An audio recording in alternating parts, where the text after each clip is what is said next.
Donc, si je comprends bien, la parfumerie française est portée par le gant. Elle est portée par le gant, c'est Elle est exactement portée ça. par le gant. Elle est portée par le gant. Mais elle va se développer, la parfumerie française, grâce à Colbert, qui va donner aux gantiers parfumeurs des statuts très solides. Et à partir de là, les gantiers parfumeurs vont se développer et ils vont développer la parfumerie française.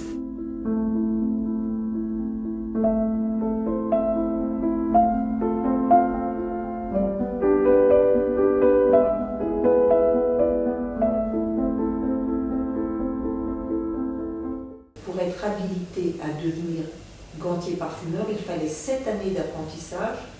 Il fallait savoir couper le cuir, le découper, le coudre et le parfumer.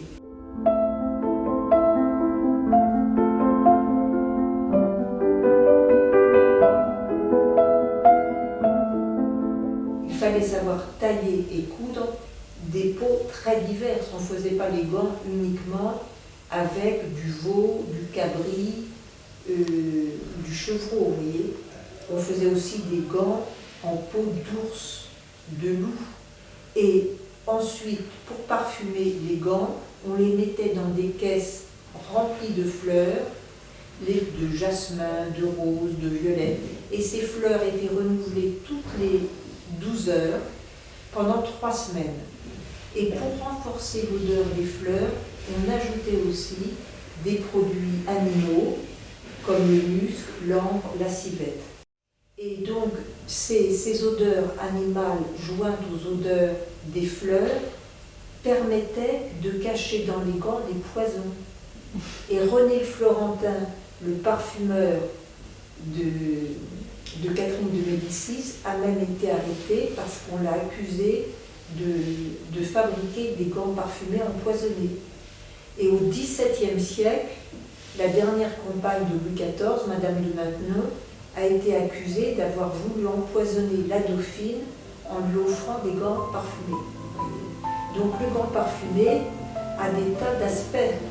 C'est un objet de protection, d'élégance, mais c'est aussi une arme fatale.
Sont arrivés en France au XVIe siècle grâce à Catherine de Médicis.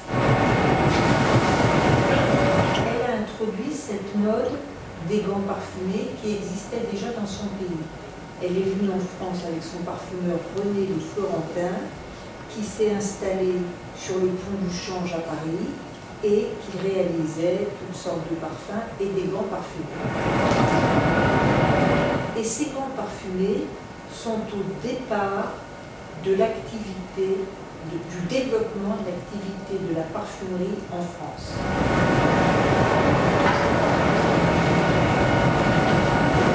En 1614, le roi Louis XIII va considérer que seuls les gantiers parfumeurs sont habilités à se nommer parfumeurs.